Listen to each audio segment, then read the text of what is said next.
അവിടെ സെക്യൂരിറ്റി ഒന്നുമില്ല, ആരെയും വായി നോക്കികളൊക്കെ ഇങ്ങോട്ട് കയറ്റി വിടണേ.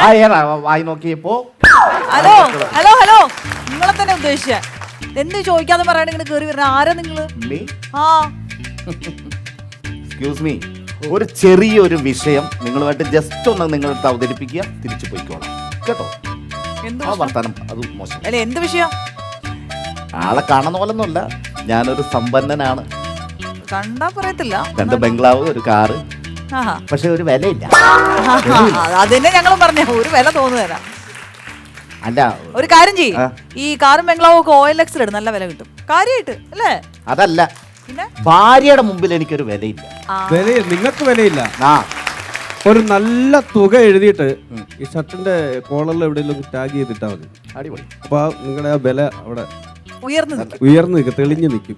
ഒരുപാട് സംഭവം നോക്കി, അവസാനം കോട്ട് വരെ ഇട്ട് നോക്കി, എന്നിട്ടൊന്നും കോട്ടുമായിട്ടിട്ട് കാര്യമില്ലല്ലോ. കോട്ടുമായിട്ടാ വാനാട്ടം ഉണ്ടെങ്കിൽ ഉള്ള വിലയോടെ പോകും. കോട്ടുവായല്ല, കോട്ട് വരെ ഇട്ട് നോക്കി. കോട്ട് ഈ സമ്പന്നൻ എന്ന് പറഞ്ഞിട്ട് ഇത്ര പൈസ നിങ്ങൾക്ക് എവിടെ നിന്നാണ്? ദുബായ് പോയി കഷ്ടപ്പെട്ടുണ്ടാക്കിയ കാശാണ്. നമ്മുടെ നാട് ദുബായ് നമ്മൾ ഒരുപാട് വ്യത്യാസമുണ്ട്. ദുബായ് താമസിക്കണമെങ്കിൽ ദുബായ് താമസിക്കണം. നിങ്ങളടുത്ത് പറഞ്ഞിട്ട് കാര്യമില്ല, എല്ലാ ദിവസവും നിങ്ങൾ ദുബായിലൊക്കെ പോയിട്ട് പറഞ്ഞ ടീമാണ്. ഞങ്ങൾക്ക് അറിയാൻ പറ്റാത്ത പ്രത്യേകത ഉണ്ടെങ്കിൽ അത് കേൾക്കണമെന്നുണ്ട് ഞങ്ങൾക്ക്. പറ എന്തൊക്കെയാണ് താമസിക്കുന്നെങ്കിൽ നമ്മൾ ദുബായിൽ തന്നെ താമസിക്കണം. ഇവിടത്തെ പോലല്ല. നമ്മുടെ നാട്ടിലിപ്പോ ഒരു പേഴ്സ് കളഞ്ഞു പോയി, കിട്ടുമോ? അത് നിങ്ങളുടെ കിട്ടില്ല, നിങ്ങളെ ആൾക്കാരുടെ കിട്ടത്തില്ല. നമ്മുടെ നാട്ടിൽ ഒരു പേഴ്സ് പോയാൽ അത് കിട്ടില്ല. പക്ഷെ ദുബായിൽ അങ്ങനല്ല, അവിടെ കിടക്കും. പേഴ്സല്ല, നമ്മളവിടെ കിടക്കും. കാരണം അവളുടെ ഡോക്യുമെന്റ് മൊത്തം ആ പേഴ്സിനകത്തല്ലേ, കിട്ടൂല. ഇങ്ങോട്ട് എഴുന്നള്ളിയത് എന്താണ്? ഇങ്ങോട്ട് വന്ന കാര്യം നിങ്ങൾ എന്നെ ഒന്ന് ഹെൽപ്പ് ചെയ്യണം. എന്ത് ഹെൽപ്പ്? ഇത്രയും കാശുള്ളവർക്ക് ഞങ്ങൾ എന്തോടെ ഹെൽപ്പ് ചെയ്യുന്നത്? അല്ല, പറഞ്ഞല്ല, ഭാര്യയുടെ മുമ്പിൽ ഒരു വിലയില്ലേ. അപ്പൊ നിങ്ങളുമായിട്ട് ഞാൻ ഭയങ്കര സൗഹൃദമാണ് എന്ന് ഒന്ന് നിങ്ങളൊന്ന് അവതരിപ്പിച്ചു കഴിഞ്ഞാൽ ഭാര്യയുടെ മുമ്പിൽ എനിക്കൊരു വിലയുണ്ടാവും. അതിനെ പറ്റിയ സ്ഥലം ഇവിടെ അല്ല, വേറെ എവിടെയെങ്കിലും ഒക്കെ പോയി പറയണം. അയ്യോ, പൈസയുടെ കാശിന്റെ കാര്യം നോക്കണ്ട. അല്ലെങ്കിൽ തന്നെ ചേട്ടാ, നമ്മൾ തമ്മിൽ പരിചയമുണ്ടെന്ന് പറഞ്ഞാൽ വിശ്വസിക്കത്തില്ല. വിശ്വസിക്കും, ഇല്ലെന്ന് വിശ്വസിക്കത്തില്ല. ഞാൻ സമ്പന്നനാണല്ലോ, വിശ്വസിക്കും. നമ്മൾ തമ്മിൽ എയർപോർട്ടിൽ വെച്ച് കണ്ട് ഒരു പാസ്പോർട്ടിന്റെ എന്തോ ഒരു വിഷയം, അങ്ങനെ ഞാൻ വന്ന് സഹായിച്ചു, അത് റെഡിയായി. ചേട്ടൻ വന്ന് എന്നെ സഹായിച്ചെന്ന് ഞാൻ പറയണം, നിങ്ങളുടെ സഹായിച്ചെന്ന് പറയണം. അങ്ങനെ പറഞ്ഞപ്പോ ഭാര്യയുടെ മുമ്പിൽ എനിക്കൊരു വിലയുണ്ടാവും, മനസ്സിലായി. പിന്നെ സാർ വിളിച്ചാൽ സുധി സാർ, അങ്ങനെയാണോ നിങ്ങളുടെ പേര്? അങ്ങനെ അങ്ങനല്ല, വിളിച്ചു കഴിഞ്ഞാൽ കുറെ കൂടെ വില എനിക്ക് കിട്ടുമല്ലോ. പിന്നെ ഉല്ലാസിനെ നമ്മൾ ലുലു മാളി വെച്ച് കണ്ടു. ഒരു ഡയറക്ടറെ ഞാൻ ഉല്ലാസിന് പരിചയപ്പെടുത്തുന്നു. ക്ലീറ്റസ് എന്ന സിനിമയിൽ അങ്ങനെയാണ് ചാൻസ് കിട്ടിയത്. സുധി സാർ പറഞ്ഞിട്ടാണ്. ഇതൊക്കെ നിങ്ങൾ പറയാം, പക്ഷെ നമുക്ക് എന്താണ് പ്രയോജനം? കാശിന്റെ കാര്യമാണ് നോക്കണ്ട, കാശിന്റെ കാര്യം നോക്കണ്ട. പിന്നെ അതുപോലെ കിട്ടുമല്ലേ? നെൽസൺ സ്പാനിഷ് മസാല അഭിനയിക്കാൻ പോയപ്പോ കാശിന് കുറച്ച് ഷോർട്ടേജ് വന്നു, സുധി സാർ സഹായിച്ചു, ട്രാൻസ്ലേറ്റ് ചെയ്തു. അല്ല, അതെ ഞാൻ പറയാം, പക്ഷെ പൈസയുടെ ഓക്കെയാണോ? നോക്കണ്ട, കാശിന്റെ കാര്യം നോക്കണ്ട. പൈസ ഉണ്ടല്ലോ, പൈസ ഉള്ള ആളെ പിന്നെ നമുക്ക് പറയാം.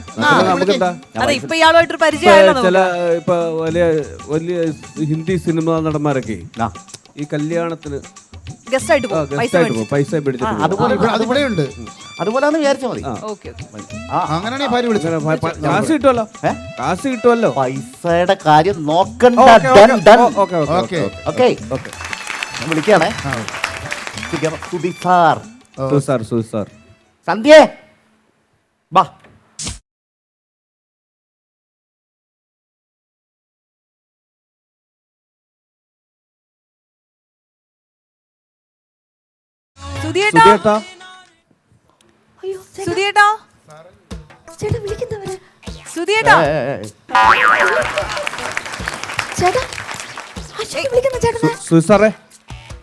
സുധിയേട്ടാ, ആദ്യം നമ്മൾ പെട്ടെന്ന് വിളി കേട്ട് കഴിഞ്ഞാൽ നമ്മുടെ ഉള്ള വില പോകും.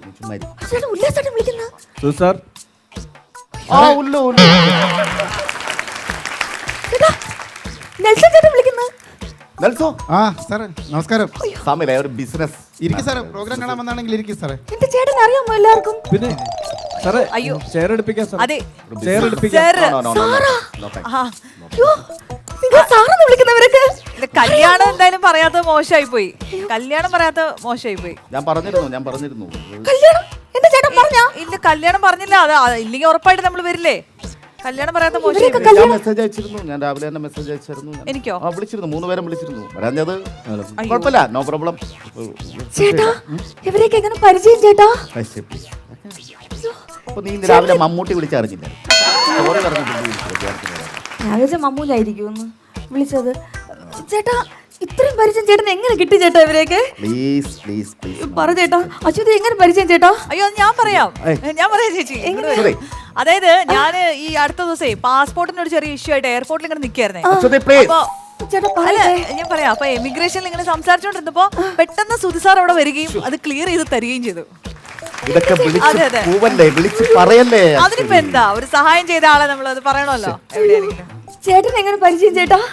അത് ഞാൻ സാറിന് നേരത്തെ എനിക്ക് പറയട്ടെ ചേട്ടാ, പറയട്ടെ ചേട്ടാ. സാറ് കുഴപ്പമില്ല, ഞാൻ പറഞ്ഞോളൂ ചേട്ടാ. അറിയട്ടെ. ലുലുമാളിൽ ഇങ്ങനെ നിൽക്കുമ്പോൾ ഒരു സാറും ഒരു ഡയറക്ടർ ഇവിടെ വന്നു. ഒരു സിനിമയുടെ ഡയറക്ടറായിട്ട് വന്നു. അപ്പോൾ സാർ എന്നെ ആ ഡയറക്ടർക്ക് പരിചയപ്പെടുത്തു. സാറിന്റെ സുഹൃത്താണ് ഡയറക്ടർ. അങ്ങനെ ആ സാറിന്റെ സിനിമയിൽ എനിക്കൊരു വലിയൊരു വേഷം കിട്ടി. എന്റെ ചേട്ടനാ? സുസാർ കാരണമാണ് അത് കിട്ടിയത്. വേഷം വാങ്ങിച്ചതെന്നാ? ആ വിഷമല്ല വേഷം. ചേട്ടാ ചേട്ടൻ ലുലുമാളിൽ കയറ്റിയാ? ഇതൊന്നും പറയല്ലേ please. ലുലുമാൾ ഉല്ലു അല്ല ലുലുമാളി ചേട്ടനെ കയറ്റി ചേട്ടാ? എന്നെ കേറ്റിയാ? അല്ല അവിടെ കേറിയാ? പിന്നെ നോ പ്രോബ്ലം. ചേട്ടൻ എങ്ങനെ കേട്ടോ പരിചയം എന്റെ ചേട്ടന്? അത് പിന്നെ ഈ സ്പാനിഷ് മസാല സിനിമയിലെ പിന്നെ നെല്ലോ ബെല്ലേന്നോ? ബെല്ലല്ല നെല്ലോ പ്ലീസ്. അതെ അതെ ഞാൻ അപ്പോൾ ഈ ബാങ്ക് ബാലൻസ് കുറേ വേണം, നിങ്ങൾ നമുക്ക് വിസ അവിടെ കിട്ടത്തുള്ളൂ. അങ്ങനെ ഞാൻ വിഷമിച്ചിരിക്കുമ്പോൾ സാറിനുമായിട്ട് അങ്ങനെ അദ്ദേഹം എന്നെ കണ്ട് സംസാരിച്ചപ്പോൾ എന്നെ ഇങ്ങനെ വിഷമം പറഞ്ഞു. അപ്പോൾ പിന്നെ അദ്ദേഹം ഉടനെ കാതി കിടന്ന അതാണ് കാറി കിടന്ന ചെക്ക് എടുത്തോണ്ട് വന്നിട്ട് എനിക്ക് പൈസ എൻ്റെ അക്കൗണ്ടിൽ ഇട്ട് തന്നു. അങ്ങനെയാണ് ഞാൻ പോയത്, അല്ലെങ്കിൽ പോകാൻ പറ്റില്ലായിരുന്നു. അതൊക്കെ നമ്മൾ എപ്പോഴും നന്ദിയോടെ നമ്മൾ ഓർക്കേണ്ടതാണ്. നമുക്ക് അതുപോലെ സഹായം ചെയ്ത ആളാണ്. ഇതൊക്കെ എന്റെ ചേട്ടനാണ് ചേട്ടൻ ചെയ്തത്.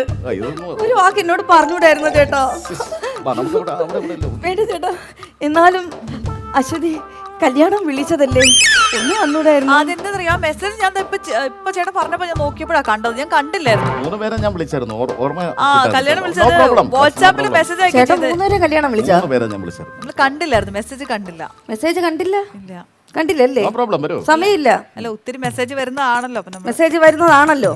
എയർപോർട്ടിൽ കിടന്ന് തേരാ പാര അലഞ്ഞ് നടന്നപ്പോ എന്റെ ചേട്ടനെ ഉണ്ടായിരുന്നുള്ളൂ ഒന്ന് സഹായിക്കാൻ. എന്നിട്ട് എന്റെ ചേട്ടൻ കല്യാണം വിളിച്ചപ്പോൾ നിങ്ങൾക്കൊന്ന് വരാൻ വയ്യ അല്ലേ പെണ്ണുമ്പിള്ളേ? അല്ലേ എന്റെ കല്യാണത്തിന് വന്നിരുന്നെങ്കിലേ എന്റെ ആ ക്ലബിലെ ലേഡീസിന്റെ മുമ്പിൽ എനിക്കൊന്ന് ആളാമായിരുന്നു. അത് ഈ പെണ്ണുമ്പിളായിട്ടില്ലാതാക്കിയ മനുഷ്യ. ഇനി എനിക്ക് സെൽഫി ഒന്നും എടുക്കണ്ട നിങ്ങളുടെ മുമ്പിൽ.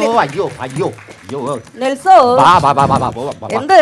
അല്ല അല്ല എന്റെ ചേട്ടൻ കല്യാണം വിളിച്ചല്ലോ. സ്പാനിഷിന് പോകാൻ വേണ്ടി തോർത്ത് വിരിച്ച് പിച്ച എണ്ടിക്കൊണ്ട് നടന്നപ്പം എന്റെ ചേട്ടൻ തന്ന പൈസ ചെക്കല്ലേ നിങ്ങൾ സ്പാനിഷ് ആയത്? അതിനല്ലേ നിങ്ങൾ ഒരു സിനിമ നടനായത്? ഇനി നിങ്ങൾ ഒരു സിനിമ പോലും ഞാൻ കാണൂല. പുള്ളി പറഞ്ഞിട്ട് ഞങ്ങള് നിങ്ങൾ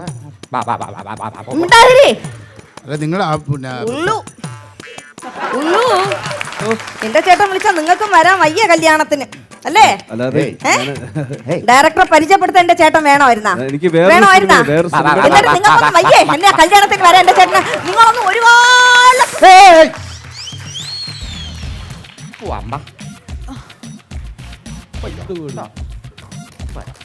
സാറൊന്ന് പറഞ്ഞേ സാറേ, ഇങ്ങോട്ട് പറഞ്ഞേ സാറേ. ഇങ്ങോട്ട് പാടൂ. സുധി സാർ ഒന്ന് പുലികളി എനിക്ക് പോണല്ലോ. എവിടുന്ന് കിട്ടി ഈ സാധനത്തിന് നിങ്ങക്ക്? ഇത്ര ആക്ഷേപം പറയുന്നത് ഇയാള് നേരത്തെ പറഞ്ഞായിരുന്നോ? അറിഞ്ഞ അവളിങ്ങനെയൊക്കെ പറയും. അപ്പൊ പറഞ്ഞതിന്റെ അതിന്റെ കാര്യങ്ങളുണ്ട്. ഇനി വെറും കച്ചടയാണല്ലോ. ഇനി ഇയാള് പറഞ്ഞ പൈസക്കൊന്നും നിൽക്കത്തില്ല. ഇനി ഞങ്ങൾ പറയും എമൗണ്ട്, അത്ര എമൗണ്ട് ഞങ്ങൾക്ക് കിട്ടിയിരിക്കണം. പൈസ വെച്ചിട്ട് പോയാൽ കുഞ്ഞുങ്ങളെ ഇനി നടക്കത്തില്ല. കാശ് വെച്ചിട്ട് പോയാൽ മതി. അത് നമ്മുടെ ഡീലിങ്ങിന്റെ തുടക്കം ആദ്യമേ ഞാൻ പറഞ്ഞാണ്. പൈസ തരാന്നല്ലേ പറഞ്ഞത്? അല്ല, കാശിന്റെ കാര്യം നോക്കണ്ട, കിട്ടൂല.